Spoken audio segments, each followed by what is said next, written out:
Institución de la religión cristiana. Por Juan Calvino. Libro segundo. Capítulo tercero. Todo cuanto produce la naturaleza corrompida del hombre merece condenación. Según la Escritura, el hombre natural es corrompido y carnal.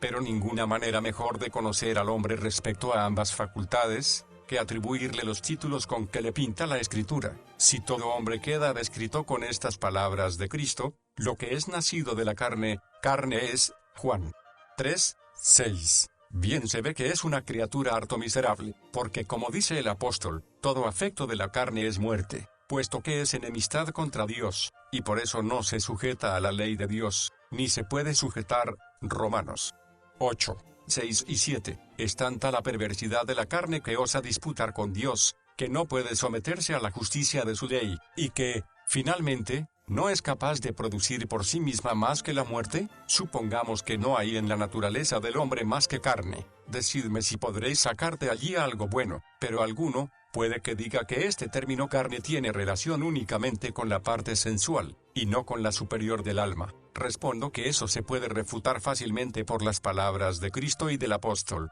El argumento del Señor es que es necesario que el hombre vuelva a nacer otra vez, porque es carne. Juan 3:6. No dice que vuelva a nacer según el cuerpo, y en cuanto al alma, no se dice que renace si solo es renovada en cuanto a alguna facultad, y no completamente, y se confirma por la comparación que tanto Cristo como San Pablo establecen, pues el espíritu se compara con la carne de tal manera, que no queda nada en lo que convengan entre sí. Luego, cuanto hay en el hombre, si no es espiritual, por el mismo hecho tiene que ser carnal. Ahora bien, no tenemos nada espiritual que no proceda de la regeneración, por tanto, todo cuanto tenemos en virtud de nuestra naturaleza no es sino carne, y si alguna duda nos queda sobre este punto, nos la quita el apóstol, cuando, después de describir y pintar al viejo hombre, del que dice que está viciado por sus desatinadas concupiscencias, manda que nos renovemos en el espíritu de nuestra mente. Efesios 4:23. No pone los deseos ilícitos y malvados solamente en la parte sensual, sino también en el mismo entendimiento, y, por eso manda que sea renovado, y poco antes hace una descripción de la naturaleza humana, que demuestra que estamos corrompidos y pervertidos en todas nuestras facultades, pues cuando dice que los gentiles andan en la vanidad de su mente, teniendo el entendimiento entenebrecido, ajenos de la vida de Dios por la ignorancia que en ellos hay, por la dureza de su corazón. Efesios 4:17 y 18, no hay duda de que se refiere a todos aquellos que Dios no ha reformado aún conforme a la rectitud de su sabiduría y justicia, y más claramente se puede ver por la comparación que luego pone, en la cual recuerda a los fieles que no han aprendido así a Cristo, porque de estas palabras podemos concluir que la gracia de Jesucristo es el único remedio para librarnos de tal ceguera y de los males subsiguientes. Lo mismo afirma Isaías, que había profetizado acerca del reino de Cristo diciendo, «He aquí que las tinieblas cubrirán la tierra, y oscuridad las naciones, mas sobre ti amanecerá Jehová, y sobre ti será vista su gloria». Isaías 60:2. No citaré todos los textos que hablan de la vanidad del hombre, especialmente los de David y los profetas, pero viene muy a propósito lo que dice David, que pesando al hombre ya la vanidad, se vería que él es más vano que ella misma. Salmos 62:9. Es este un buen golpe a su entendimiento, pues todos los pensamientos que de él proceden son tenidos por locos, frívolos, desatinados y perversos.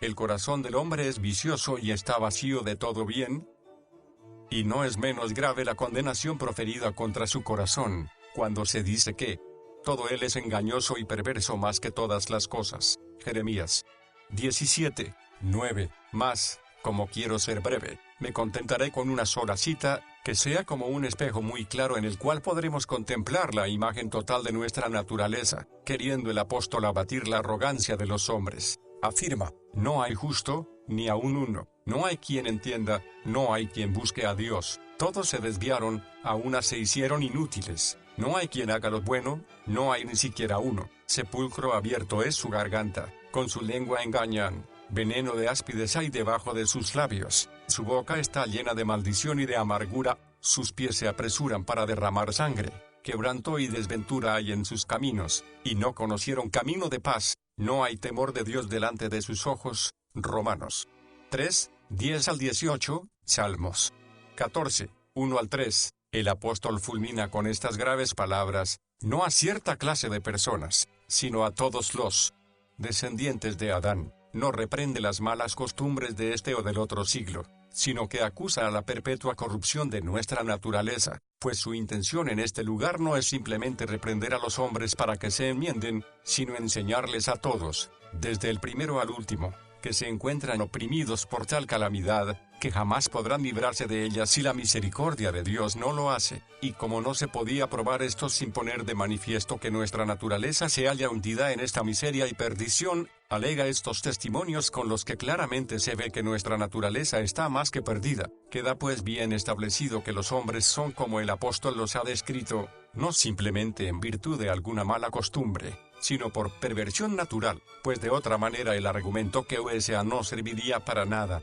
Muestra el apóstol que nuestra única salvación está en la misericordia de Dios, pues todo hombre está por sí mismo sin esperanza y perdido. No me detengo aquí a aplicar estos testimonios a la intención de San Pablo, pues los acepto ahora como si el apóstol hubiera sido el primero en proponerlos, sin tomarlos de los profetas. En primer lugar, despoja al hombre de la justicia, es decir, de la integridad y pureza. Luego le priva de inteligencia dando como prueba el haberse apartado el hombre de Dios, que es el primer grado de la sabiduría. A continuación afirma que todos se han extraviado, y están como podridos, de suerte que no hacen bien alguno. Cuenta luego las abominaciones con que han contaminado su cuerpo los que se han entregado a la maldad. Finalmente, declara que todos están privados del temor de Dios, el cual debiera ser la regla a la que conformáramos toda nuestra vida. Si tales son las riquezas que los hombres reciben en herencia, en vano se busca en nuestra naturaleza cosa alguna que sea buena. Convengo en que no aparecen en cada hombre todas estas abominaciones, pero nadie podrá negar que todos llevamos en nuestro pecho esta semilla del mal, porque igual que un cuerpo cuando tiene en sí la causa de su enfermedad no se dice ya que esté sano, aunque aún no haya hecho su aparición la enfermedad ni experimente dolor alguno, del mismo modo el alma no podrá ser tenida por sana encerrando en sí misma tanta inmundicia, y aún esta semejanza no tiene plena aplicación, porque en el cuerpo, por muy enfermo que esté, siempre queda alguna fuerza vital, pero el alma, hundida en este cieno mortal, no solamente está cargada de vicios, sino además vacía de todo bien. Los paganos no tienen virtud alguna sino es por la gracia de Dios. Surge aquí de nuevo la misma disputa de que antes hemos tratado, porque siempre ha habido algunos que, tomando la naturaleza por guía, han procurado durante toda su vida seguir el sendero de la virtud, y no considero el que se puedan hallar muchas faltas en sus costumbres, pues lo cierto es que con su honestidad demostraron que en su naturaleza hubo ciertos grados de pureza, aunque luego explicaremos más ampliamente en qué estima son tenidas estas virtudes delante de Dios, al tratar del valor de las obras. Es necesario decir ahora lo que hace al propósito que tenemos entre manos. Estos ejemplos parece que nos invitan a pensar que la naturaleza humana no es del todo viciosa, pues vemos que algunos por inclinación natural, no solamente hicieron obras heroicas, sino que se condujeron honestísimamente toda su vida, pero hemos de advertir, que en la corrupción universal de que aquí hablamos aún queda lugar para la gracia de Dios, no para enmendar la perversión natural, sino para reprimirla y contenerla dentro, porque si el Señor permitiera a cada uno seguir sus apetitos a rienda suelta, no habría nadie que no demostrase con su personal experiencia que todos los vicios con que San Pablo condena a la naturaleza humana estaban en él, pues, ¿quién podrá eximirse de no ser del número de aquellos cuyos pies son ligeros para derramar sangre, cuyas manos están manchadas por hurtos y homicidios, sus gargantas semejantes a sepulcros abiertos, sus lenguas engañosas, sus labios emponzoñados, sus obras inútiles, malas, podridas y mortales, cuyo corazón está sin Dios, sus entrañas llenas de malicia, sus ojos al acecho para causar mal, su ánimo engreído para mofarse, en fin, todas sus facultades prestas para hacer mal. Romanos 3, 10. Si toda alma está sujeta a estos monstruosos vicios, como muy abiertamente lo atestigua el apóstol, bien se ve lo que sucedería si el Señor soltase las riendas a la concupiscencia del hombre, para que hiciese cuanto se le antojase. No hay fiera tan enfurecida, que a tanto desatino llegara, no hay río, por enfurecido y violento que sea, capaz de desbordarse con tal ímpetu. El Señor cura estas enfermedades en sus escogidos del modo que luego diremos, y a los réprobos solamente los reprime tirándoles del freno para que no se desmanden, según lo que Dios sabe que conviene para la conservación del mundo. De aquí procede el que unos por vergüenza, y otros por temor de las leyes, se sientan frenados para no cometer muchos géneros de torpezas, aunque en parte no pueden disimular su inmundicia y sus perversas inclinaciones. Otros, pensando que el vivir honestamente les resulta muy provechoso, procuran como pueden llevar este género de vida. Otros, no contentos con esto, quieren ir más allá, esforzándose con cierta majestad en tener a los demás en sujeción. De esta manera Dios, con su providencia, refrena la perversidad de nuestra naturaleza para que no se desmande, pero no la purifica por dentro. Sin el deseo de glorificar a Dios, todas sus gracias son mancilladas. Quizá diga alguno que la cuestión no está aún resuelta, porque, o hacemos a Camilo semejante a Catilina, o tendremos que ver por fuerza en Camilo, que si la naturaleza se encamina bien, no está totalmente vacía de bondad. Confieso que las excelentes virtudes de Camilo fueron dones de Dios, y que con toda justicia, consideradas en sí mismas, son dignas de alabanza. Pero, ¿de qué manera prueban que él tenía una bondad natural? Para demostrar esto hay que volver a reflexionar sobre el corazón y argumentar así: si un hombre natural fue dotado de tal integridad en su manera de vivir, nuestra naturaleza evidentemente no carece de cierta facultad para apetecer el bien. Pero, ¿qué sucederá si el corazón fuere perverso y malo, que nada desea menos que seguir el bien? Ahora bien, si concedemos que él fue un hombre natural, no hay duda alguna de que su corazón fue así. Entonces, signo de interrogación abierta: ¿qué facultad respecto al bien pondremos en la naturaleza humana? Si en la mayor manifestación de integridad que conocemos resulta que siempre tiende a la corrupción, en consecuencia,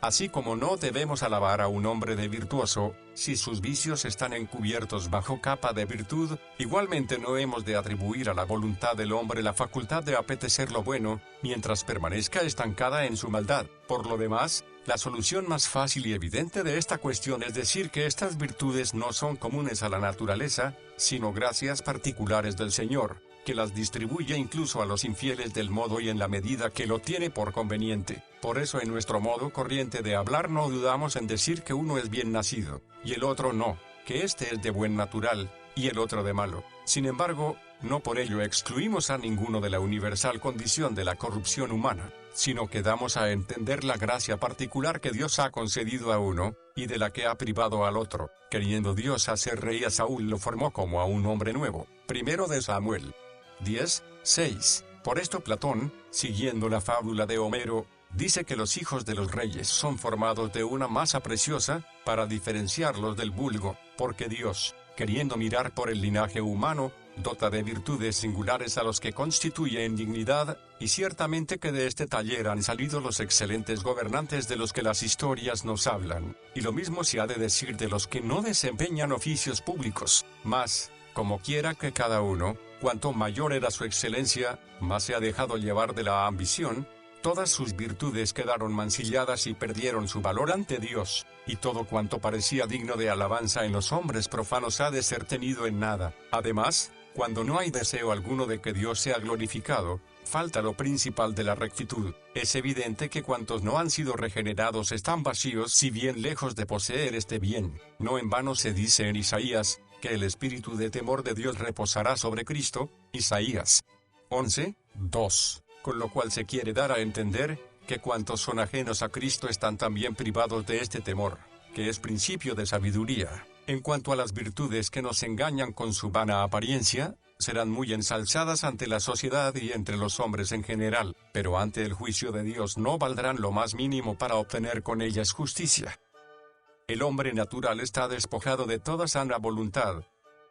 Así que la voluntad, estando ligada y cautiva del pecado, no puede en modo alguno moverse al bien, cuanto menos aplicarse al mismo, pues semejante movimiento es el principio de la conversión a Dios, lo cual la Escritura lo atribuye totalmente a la gracia de Dios, y así Jeremías pide al Señor que le convierta, si quiere que sea convertido, Jeremías 31:18, y por esta razón en el mismo capítulo, el profeta dice, describiendo la redención espiritual de los fieles, que son rescatados de la mano de otro más fuerte, dando a entender con tales palabras, cuán fuertes son los lazos que aprisionan al pecador mientras, alejado de Dios, vive bajo la tiranía del diablo. Sin embargo, el hombre cuenta siempre con su voluntad, la cual por su misma afición está muy inclinada a pecar. Busca cuantas ocasiones puede para ello, porque cuando el hombre se vio envuelto en esta necesidad, no por ello fue despojado de su voluntad sino de su sana voluntad. Por esto no se expresa mal San Bernardo, a decir que en todos los hombres existe el querer,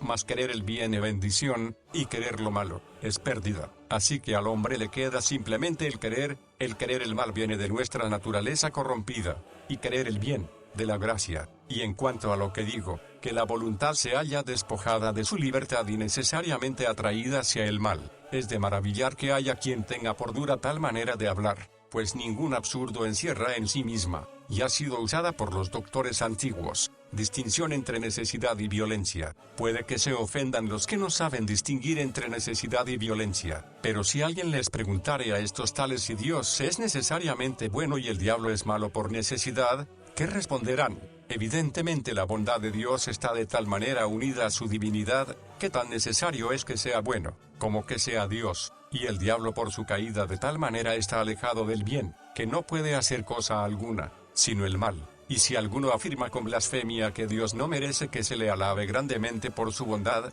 pues la tiene por necesidad, ¿quién no tendrá enseguida a mano la respuesta, que a su inmensa bondad se debe el que no pueda obrar mal, y no por violencia y a la fuerza? Luego, si no impide que la voluntad de Dios sea libre para obrar bien el que por necesidad haga del bien, y si el diablo, que no es capaz de hacer más que el mal, sin embargo peca voluntariamente, ¿quién osará decir que el hombre no peca voluntariamente porque se ve forzado a pecar? San Agustín enseña de continuo esta necesidad, y, aun cuando Celesio le acusaba calumniosamente de hacer odiosa esta doctrina, no por eso dejó de insistir en ella, diciendo que por la libertad del hombre ha acontecido que pecase, pero ahora, la corrupción que ha seguido al castigo del pecado ha trocado la libertad en necesidad, y siempre que toca este punto habla abiertamente de la necesaria servidumbre de pecar en que estamos. Así que debemos tener en cuenta esta distinción, que el hombre, después de su corrupción por su caída, peca voluntariamente, no forzado ni violentado, en virtud de una inclinación muy acentuada a pecar, y no por fuerza, por un movimiento de su misma concupiscencia, no porque otro le impulse a ello, y, sin embargo, que su naturaleza es tan perversa que no puede ser inducido ni encaminado más que al mal. Si esto es verdad, evidentemente está sometido a la necesidad de pecar. San Bernardo, teniendo presente la doctrina de San Agustín, habla de esta manera: solo el hombre entre todos los animales es libre, y, sin embargo, después del pecado, padece una cierta violencia, pero de la voluntad, no de naturaleza, de suerte que ni aun así queda privado de su libertad natural, porque lo que es voluntario es también libre. Y poco después añade: la voluntad cambiada hacia el mal por el pecado, por no sé qué extraña y nunca vista manera, se impone una necesidad tal, que ni la necesidad, siendo voluntaria, puede excusar la voluntad, ni la voluntad de continuo solicitada, puede desentenderse de la necesidad, porque esta necesidad en cierta manera es voluntaria, y añade luego que estamos oprimidos por un yugo que no es otro que el de la sujeción voluntaria, y que por razón de tal servidumbre somos miserables, y por razón de la voluntad somos inexcusables, pues la voluntad siendo libre se hizo esclava del pecado. Finalmente concluye: el alma, pues, queda encadenada como sierva de esta necesidad voluntaria y de una libertad perjudicial, y queda libre de modo extraño y harto nocivo, sierva por necesidad, y libre por voluntad, y lo que es aún más sorprendente y doloroso, es culpable, por ser libre, y es esclava, porque es culpable, y de esta manera es esclava precisamente en cuanto es libre. Claramente se ve por estos testimonios que no estoy yo diciendo nada nuevo, sino que me limito a repetir lo que San Agustín ha dicho ya, con el común consentimiento de los antiguos, y lo que casi 1000 años después se ha conservado en los monasterios de los monjes. Pero el maestro de las sentencias, no habiendo sabido distinguir entre necesidad y violencia, ha abierto la puerta a un error muy pernicioso, diciendo que el hombre podría evitar el pecado, puesto que peca libremente. El único remedio es que Dios regenere nuestros corazones y nuestro espíritu. Es menester considerar, por el contrario, cuál es el remedio que nos aporta la gracia de Dios, por la cual nuestra natural perversión queda corregida y subsanada, pues, como el Señor, al darnos su ayuda, nos concede lo que nos falta, cuando entendamos qué es lo que obra en nosotros, Veremos enseguida por contraposición cuál es nuestra pobreza, cuando el apóstol dice a los filipenses que él confía en que quien comenzó la buena obra en ellos, la perfeccionará hasta el día de Jesucristo. Filipenses 1:6. No hay duda de que por principio de buena obra entiende el origen mismo y el principio de la conversión, lo cual tiene lugar cuando Dios convierte la voluntad. Así que Dios comienza su obra en nosotros inspirando en nuestro corazón el amor y el deseo de la justicia, o, para hablar con mayor propiedad, inclinando, formando y enderezando nuestro corazón hacia la justicia, pero perfecciona y acaba su obra confirmándonos, para que perseveremos. Así pues, para que nadie se imagine que Dios comienza el bien en nosotros cuando nuestra voluntad, que por sí sola es débil, recibe ayuda de Dios, el Espíritu Santo en otro lugar expone de qué vale nuestra voluntad por sí sola. Os daré, dice Dios, corazón nuevo, y pondré espíritu nuevo dentro de vosotros, y quitaré de vuestra carne el corazón de piedra, y os daré un corazón de carne. Y pondré en vosotros mi espíritu, y haré que andéis en mis estatutos. Ezequiel 36, 26 y 27. ¿Quién dirá ahora que simplemente la debilidad de nuestra voluntad es fortalecida para que pueda aspirar eficazmente a escoger el bien, puesto que vemos que es totalmente reformada y renovada? Si la piedra fuera tan suave que simplemente con tocarla se le pudiera dar la forma que nos agradare, no negaré que el corazón del hombre posea cierta aptitud para obedecer a Dios, con tal de que su gracia supla la imperfección que tiene. Pero si con esta semejanza el Señor ha querido demostrarnos que era imposible extraer de nuestro corazón una sola gota de bien, si no es del todo transformado, entonces no dividamos entre Él y nosotros la gloria y alabanza que Él se apropia y atribuye como exclusivamente suya. Dios cambia nuestra voluntad de mala en buena. Así que, si cuando el Señor nos convierte al bien, es como si una piedra fuese convertida en carne, evidentemente cuanto hay en nuestra voluntad desaparece del todo,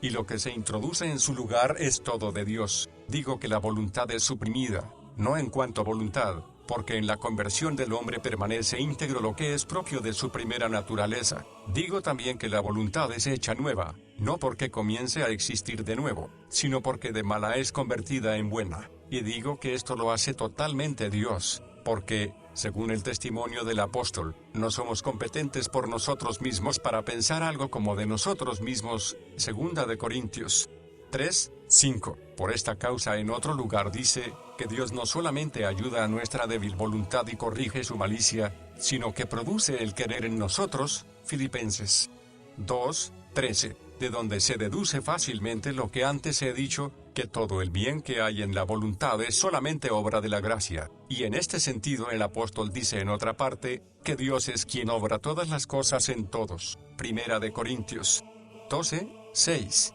En este lugar no se trata del gobierno universal, sino que atribuye a Dios exclusivamente la gloria de todos los bienes de que están los fieles adornados, y al decir todas las cosas, evidentemente hace a Dios autor de la vida espiritual desde su principio a su término. Esto mismo lo había enseñado antes con otras palabras, diciendo que los fieles son de Dios en Cristo. 1 Corintios 8:6, con lo cual bien claramente afirma una nueva creación, por la cual queda destruido todo lo que es de la naturaleza común. A esto viene también la oposición entre Adán y Cristo, que en otro lugar propone más claramente, donde dice que nosotros somos hechura suya, creados en Cristo, para buenas obras, las cuales Dios preparó de antemano para que anduviésemos en ellas. Efesios 2:10. Pues con esta razón quiere probar que nuestra salvación es gratuita, en cuanto que el principio de todo bien proviene de la segunda creación, que obtenemos en Cristo. Ahora bien, si hubiese en nosotros la menor facultad del mundo, también tendríamos alguna parte de mérito, pero, a fin de disipar esta fantasía de un mérito de nuestra parte, argumenta de esta manera, porque en Cristo fuimos creados para las buenas obras, las cuales Dios preparó de antemano. Con las cuales palabras quiere decir que todas las buenas obras en su totalidad, desde el primer momento hasta la perseverancia final, pertenecen a Dios. Por la misma razón el profeta, después de haber dicho que somos hechura de Dios, para que no se establezca división alguna, añade que nosotros no nos hicimos. Salmos 100:3, y que se refiere a la regeneración, principio de la vida espiritual. Está claro por el contexto, pues luego sigue, pueblo suyo somos, y ovejas de su prado. Vemos, pues, que el profeta no se dio por satisfecho con haber atribuido a Dios simplemente la gloria de nuestra salvación, sino que nos excluye totalmente de su compañía, como si dijera que ni tanto así le queda al hombre de que poderse gloriar, porque todo es de Dios. La voluntad, preparada por la gracia, ¿desempeña algún papel independientemente de esta? Mas, quizás haya alguno que se muestre de acuerdo en que la voluntad por sí misma está alejada del bien y que por la sola potencia de Dios se convierte a la justicia, pero que, a pesar de todo, una vez preparada, obra también en ella por su parte, como escribe San Agustín. La gracia precede a toda buena obra, y en el bien obrar la voluntad es conducida por la gracia, y no la guía. La voluntad sigue, y no precede apóstrofe. Esta sentencia no contiene mal alguno en sí, pero ha sido pervertida y mal aplicada a este propósito por el maestro de las sentencias. Ahora bien, digo que tanto en las palabras que he citado del profeta como en otros lugares semejantes hay que notar dos cosas: que el Señor corrige, o por mejor decir, destruyó nuestra perversa voluntad, y que luego nos da él mismo otra buena. En cuanto nuestra voluntad es prevenida por la gracia, admito que se la llame sierva, pero en cuanto al ser reformada es obra de Dios, no se puede atribuir al hombre que él por su voluntad obedezca a la gracia preveniente. La gracia sola produce la voluntad. Por tanto,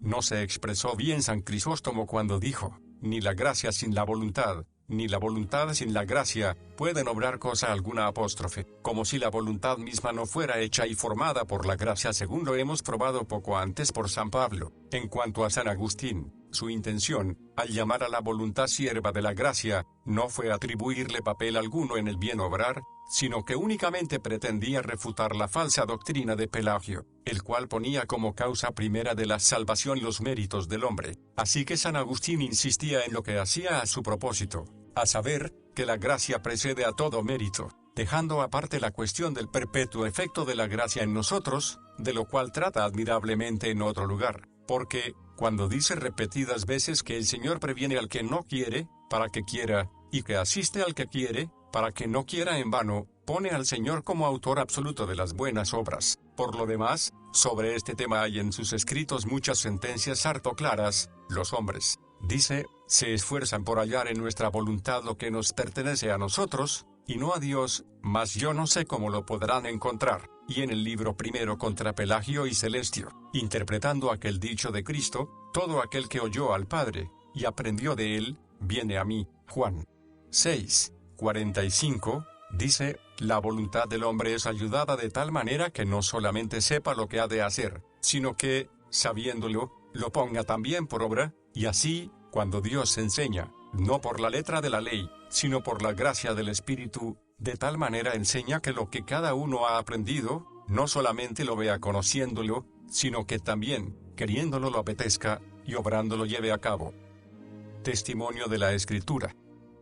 Y como quiera que nos encontramos en el punto central de esta materia, resumamos en pocas palabras este tema, y confirmémoslo con testimonios evidentes de la Escritura, y luego, para que nadie nos acuse de que alteramos la Escritura, mostremos que la verdad que enseñamos, también la enseñó San Agustín. No creo que sea conveniente citar todos los testimonios que se pueden hallar en la Escritura para confirmación de nuestra doctrina, bastará que escojamos algunos que sirvan para comprender los demás, que por doquier aparecen en la Escritura. Por otra parte, me parece que no estará de más mostrar con toda evidencia que estoy lejos de disentir del parecer de este gran santo, al que la Iglesia tiene en tanta veneración. Ante todo, se verá con razones claras y evidentes que el principio del bien no viene de nadie más que de Dios, pues nunca se verá que la voluntad se incline al bien si no es en los elegidos. Ahora bien, la causa de la elección hay que buscarla fuera de los hombres, de donde se sigue que el hombre no tiene la buena voluntad por sí mismo, sino que proviene del mismo gratuito favor con que fuimos elegidos antes de la creación del mundo. Hay también otra razón no muy diferente a esta, perteneciendo a la fe el principio del bien querer y del bien obrar. Hay que ver de dónde proviene la fe misma. Ahora bien, como la Escritura repite de continuo que la fe es un don gratuito de Dios, se sigue que es una pura gracia suya el que comencemos a querer el bien, estando naturalmente inclinados al mal con todo el corazón. Por tanto, cuando el Señor en la conversión de los suyos pone estas dos cosas, quitarles el corazón de piedra, y dárselo de carne, claramente atestigua la necesidad de que desaparezca lo que es nuestro, para que podamos ser convertidos a la justicia, y, Por otra parte, que todo cuanto pone en su lugar, viene de su gracia, y esto no lo dice en un solo pasaje, porque también leemos en Jeremías, y les daré un corazón, y un camino, para que me teman perpetuamente. Jeremías 32, 39, y un poco después, y pondré mi temor en el corazón de ellos, para que no se aparten de mí. Jeremías 32, 40. Igualmente en Ezequiel, y les daré un corazón, y un espíritu nuevo pondré dentro de ellos, y quitaré el corazón de piedra de en medio de su carne, y les daré un corazón de carne. Ezequiel 11, 19. Más claramente no podría Dios privarnos a nosotros y atribuirse a sí mismo la gloria de todo el bien y rectitud de nuestra voluntad, que llamando a nuestra conversión creación de un nuevo espíritu y un nuevo corazón, pues de ahí se sigue que ninguna cosa buena puede proceder de nuestra voluntad mientras no sea reformada, y que después de haberlo sido, en cuanto es buena es de Dios, y no de nosotros mismos. La experiencia de los santos. Y así vemos que los santos han orado, como cuando Salomón decía, incline el Señor nuestro corazón hacia Él, para que andemos en todos sus caminos, y guardemos todos sus mandamientos. Primero de Reyes 8, 58. Con ello demuestra la rebeldía de nuestro corazón al decir que es naturalmente rebelde contra Dios y su ley, si Dios no lo convierte. Lo mismo se dice en el Salmo, inclina mi corazón a tus testimonios. Salmos 119, 36. Pues hay que notar siempre la oposición entre la perversidad que nos induce a ser rebeldes a Dios, y el cambio por el que somos sometidos a su servicio. Y cuando David, viendo que durante algún tiempo había sido privado de la gracia de Dios, pide al Señor que cree en él un corazón limpio y renueve en sus entrañas el espíritu de rectitud. Salmos 51, 10, no reconoce con ello que todo su corazón está lleno de suciedad, y que su espíritu se halla encenagado en la maldad. Además, al llamar a la limpieza que pide, obra de Dios, ¿no le atribuye por ventura toda la gloria? Si alguno replica que esta oración es mera señal de un afecto bueno y santo, la respuesta la tenemos a mano, pues, aunque David ya estaba en parte en el buen camino, no obstante él compara el estado en que primeramente se encontraba con el horrible estrago y miseria en que había caído, de lo cual tenía buena experiencia, y así, considerándose como apartado de Dios, con toda razón pide que se le dé todo lo que Dios otorga a sus elegidos en la regeneración, y por eso, sintiéndose semejante a punto un muerto, deseó ser formado de nuevo, a fin de que, de esclavo de Satanás, sea convertido en instrumento del Espíritu Santo. Nada podemos sin Cristo. De cierto, es sorprendente nuestro orgullo. No hay nada que con mayor encarecimiento nos mande el Señor que la religiosa observancia del sábado, es decir, que descansemos de las obras. Y no hay nada más difícil de conseguir de nosotros que dejar a un lado nuestras obras para dar el debido lugar a las de Dios, si no nos lo impidiera nuestro orgullo. El Señor Jesús nos ha dado suficientes testimonios de sus gracias y mercedes, para que no sean arrinconadas maliciosamente. Yo soy, dice, la vid verdadera, y mi Padre es el labrador. Juan 15, 1. Como el pámpano no puede llevar fruto por sí mismo, si no permanece en la vid, así tampoco vosotros, si no permanecéis en mí, porque separados de mí nada podéis hacer. Juan 15, 4 y 5. Si nosotros no damos más fruto que un sarmiento cortado de su cepa, que está privado de su savia, no hay por qué seguir investigando respecto a la aptitud de nuestra naturaleza para el bien, ni tampoco ofrece duda alguna la conclusión, separados de mí nada podéis hacer. No dice que es tal nuestra enfermedad que no podemos valernos, sino que al reducirnos a nada, excluye cualquier suposición de que haya en nosotros ni sombra de poder. Si nosotros, injertados en Cristo, damos fruto como la cepa, que recibe su fuerza de la humedad de la tierra, del rocío del cielo y del calor del sol, me parece evidente que no nos queda parte alguna en las buenas obras. Si queremos dar enteramente a Dios lo que es suyo, es una vana sutileza la de algunos, al decir que en el sarmiento está ya el jugo y la fuerza para producir el fruto, y, por tanto, que el sarmiento no lo toma todo de la tierra ni de su principal raíz, pues pone algo por sí mismo, porque Cristo no quiere decir sino que por nosotros mismos no somos más que un palo seco y sin virtud alguna cuando estamos separados de Él, porque en nosotros mismos no existe facultad alguna para obrar bien, como lo dice en otra parte, toda planta que no plantó mi Padre Celestial será desarraigada. Mateo 15, 13. Dios da el querer y el operar, Por esto el apóstol le atribuye toda la gloria. Dios es el que en nosotros produce así el querer como el hacer. Filipenses 2:13. La primera parte de la buena obra es la voluntad, la otra, el esfuerzo de ponerla en práctica. De lo uno y de lo otro es Dios autor. Por tanto, se sigue que si el hombre se atribuye a sí mismo alguna cosa, sea respecto al querer el bien, o a llevarlo a la práctica, en la misma medida priva de algo a Dios. Si se dijere que Dios ayuda a la debilidad de la voluntad, algo nos quedaría a nosotros,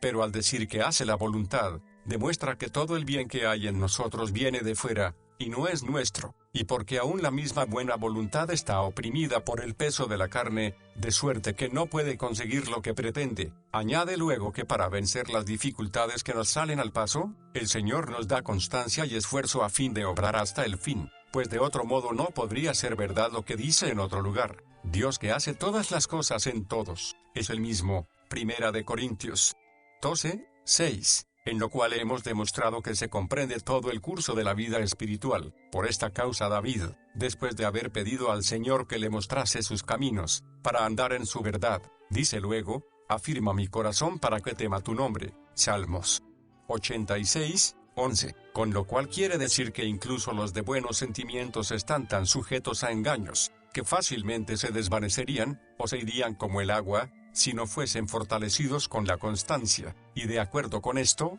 en otro lugar, después de haber pedido que sus pasos sean encaminados a guardar la palabra de Dios, suplica luego que se le conceda la fuerza para luchar. Ninguna iniquidad, dice, se enseñoree de mí. Salmos 119:133. De esta manera, pues, el Señor comienza y lleva a cabo la buena obra en nosotros, en cuanto con su gracia incita nuestra voluntad a amar lo bueno y aficionarse a ello, a querer buscarlo y entregarse a ello, y, además, que este amor, deseo y esfuerzo no desfallezcan, sino que duren hasta concluir la obra, y, finalmente, que el hombre prosiga constantemente en la búsqueda del bien y persevere en él hasta el fin. Se rechaza el libre arbitrio en la obra de la gracia salvadora. Dios mueve nuestra voluntad, no como durante mucho tiempo se ha enseñado y creído, de tal manera que después esté en nuestra mano desobedecer u oponernos a dicho impulso, sino con tal eficacia, que hay que seguirlo por necesidad. Por esta razón no se puede admitir lo que tantas veces repite San Crisóstomo: Dios no atrae sino a aquellos que quieren ser atraídos, con lo cual quiere dar a entender que Dios extiende su mano hacia nosotros, esperando únicamente que aceptemos ser ayudados por su gracia. Concedemos, desde luego, que mientras el hombre permaneció en su perfección, su estado era tal que podía inclinarse a una u otra parte, pero después de que Adán ha demostrado con su ejemplo cuán pobre cosa es el libre albedrío, si Dios no lo quiere y lo puede todo en nosotros, ¿de qué nos servirá que nos otorgue su gracia de esa manera? Nosotros la destruiremos con nuestra ingratitud, y el apóstol no nos enseña que nos sea ofrecida la gracia de querer el bien, de suerte que podamos aceptarla, sino que Dios hace y forma en nosotros el querer, lo cual no significa otra cosa sino que Dios, por su Espíritu, encamina nuestro corazón, lo lleva y lo dirige, y reina en él como cosa suya. Y por Ezequiel no promete Dios dar a sus elegidos un corazón nuevo solamente para que puedan caminar por sus mandamientos, sino para que de hecho caminen. Ezequiel 11, 19 y 20, 36, 27. Ni es posible entender de otra manera lo que dice Cristo: todo aquel que oyó al Padre, y aprendió de él, viene a mí. Juan 6, 45. Si no se entiende que la gracia de Dios es por sí misma eficaz para cumplir y perfeccionar su obra, como lo sostiene San Agustín en su libro de la predestinación de los santos, gracia que Dios no concede a cada uno indistintamente, como dice, si no me engaño, el proverbio de Ockham, la gracia no es negada a ninguno que hace lo que está en sí. Por supuesto, hay que enseñar a los hombres que la bondad de Dios está a disposición de cuantos la buscan, sin excepción alguna, pero, como quiera que ninguno comienza a buscarla antes de ser inspirado a ello por el cielo, no hay que disminuir, ni aun en esto, la gracia de Dios, y es cierto que solo a los elegidos pertenece el privilegio de, una vez regenerados por el Espíritu de Dios, ser por él guiados y regidos. Por ello San Agustín, con toda razón, no se burla menos de los que se jactan de tener parte alguna en cuanto a querer el bien, que reprende a los que piensan que la gracia de Dios les es dada a todos indiferentemente, porque la gracia es el testimonio especial de una gratuita elección. La naturaleza dice, es común a todos, mas no la gracia, y dice que es una sutileza reluciente y frágil como el vidrio, la de aquellos que extienden a todos en general lo que Dios da a quien le place. Y en otro lugar, como viniste a Cristo, creyendo, pues teme que por jactarte de haber encontrado por ti mismo el verdadero camino, no lo pierdas. Yo vine, dirás, por mi libre albedrío, por mi propia voluntad. ¿De qué te ufanas tanto? ¿Quieres ver cómo aún esto te ha sido dado? Oye al que llama, diciendo, ninguno viene a mí, si mi Padre no le trajere. Y sin disputa alguna se saca de las palabras del evangelista San Juan que el corazón de los fieles está gobernado desde arriba con tanta eficacia, que ellos siguen ese impulso con un afecto inflexible. Todo aquel, dice, que es nacido de Dios, no practica el pecado, porque la simiente de Dios permanece en él. Primera de Juan 3:9. Vemos, pues, que el movimiento sin eficacia que se imaginan los sofistas, por el cual Dios ofrece su gracia de tal manera que cada uno pueda rehusarla o aceptarla según su beneplácito, queda del todo excluido cuando afirmamos que Dios nos hace de tal manera perseverar, que no corremos peligro de poder apartarnos. La perseverancia nada debe al mérito del hombre. Tampoco se debería dudar absolutamente de que la perseverancia es un don gratuito de Dios, si no hubiera arraigado entre los hombres la falsa opinión de que se le dispensa a cada uno según sus méritos, quiero decir, según que demuestre no ser ingrato a la primera gracia, mas, como este error procede de los que se imaginaron que está en nuestra mano poder rehusar o aceptar la gracia que Dios nos ofrece, refutada esta opinión, fácilmente también se deshace el error subsiguiente, aunque en esto hay un doble error, porque, además de decir que usando bien de la primera gracia merecemos otras nuevas con las que somos premiados por el buen uso de la primera, añaden también que ya no es solamente la gracia quien obra en nosotros, sino que obra juntamente con nosotros cooperando. En cuanto a la primera, hay que decir que el Señor, al multiplicar sus gracias en los suyos y concederles cada día otras nuevas, como les acepta y grata la obra que en ellos comenzó, encuentra en ellos motivo y ocasión de enriquecerlos más aumentando cada día sus gracias. A este propósito hay que aplicar las sentencias siguientes: al que tiene se le dará, y, bien, buen siervo y fiel, sobre poco has sido fiel, sobre mucho te pondré. Mateo 25:21, Lucas 19:1-7. Pero hemos de guardarnos de dos vicios: que el buen uso de la gracia primera no se le atribuya al hombre, como si él con su industria hiciera eficaz la gracia de Dios, y lo segundo, que no se puede decir que las gracias concedidas a los fieles son para premiarles por haber usado bien la primera gracia, como si no les viniese todo de la bondad gratuita de Dios. Concedo que los fieles han de esperar esta bendición de Dios, que cuanto mejor uso hagan de sus gracias, tanto mayores les serán concedidas, pero digo además, que este buen uso viene igualmente del Señor, y que esta remuneración procede de su gratuita benevolencia. Se rechaza la gracia cooperante de los escolásticos. Los doctores escolásticos distinguen corrientemente la gracia operante y la cooperante, pero abusan de tal distinción echándolo todo a perder. Es cierto que también San Agustín la empleó, pero añadiendo una aclaración para dulcificar lo que parecía tener de áspero. Dios, dice, perfecciona cooperando, quiere decir, obrando juntamente con otro lo que comenzó obrando. Y esto es una misma gracia, pero se llama con nombres diversos conforme a las diversas maneras que tiene de obrar apóstrofe, de donde se sigue que no hace división entre Dios y nosotros, como si hubiese concurrencia simultánea de Dios y nuestra, sino que únicamente demuestra cómo aumenta la gracia. A este propósito viene bien lo que antes hemos alegado, que la buena voluntad del hombre precede a muchos dones de Dios, entre los cuales está la misma voluntad, de donde se sigue que no queda nada que pueda atribuirse a sí misma, lo cual expresamente San Pablo lo ha declarado, después de decir que Dios es quien produce en nosotros el querer como el obrar. Filipenses 2:13, añade que lo uno y lo otro lo hace por su buena voluntad, queriendo decir con esta expresión su gratuita benignidad. En cuanto a lo que dicen, que después de haber aceptado la primera gracia, cooperamos nosotros con Dios, respondo: si quieren decir que una vez que por el poder de Dios somos reducidos a obedecer a la justicia voluntariamente vamos adelante siguiendo la gracia, entonces no me opongo, porque es cosa bien sabida que donde reina la gracia de Dios hay tal prontitud para obedecer. Pero, ¿de dónde viene esto? Sino de que el Espíritu Santo, que nunca se contradice, alienta y confirma en nosotros la inclinación a obedecer que al principio formó, para que persevere. Mas, Si por el contrario, quieren decir que el hombre tiene de su propia virtud el cooperar con la gracia de Dios, afirmo que sostienen un error pernicioso.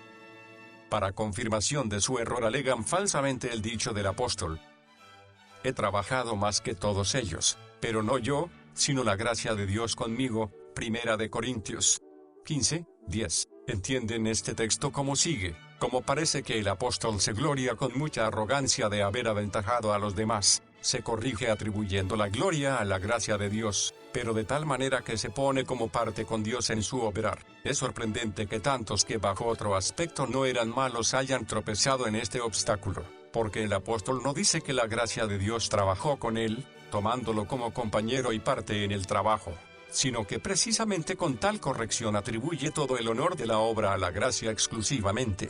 No soy yo, dice, el que ha trabajado, sino la gracia de Dios, que me asistía. Les engañó lo ambiguo de la expresión, y especialmente la deficiente traducción, que pasa por alto la fuerza del artículo griego, pues si se traduce al pie de la letra el texto del apóstol, no dice que la gracia de Dios cooperó con él, sino que la gracia que le asistía lo hacía todo. Es lo que San Agustín con toda evidencia y con pocas palabras expone como sigue: precede la buena voluntad del hombre a muchos dones de Dios, mas no a todos, porque ella entra en su número.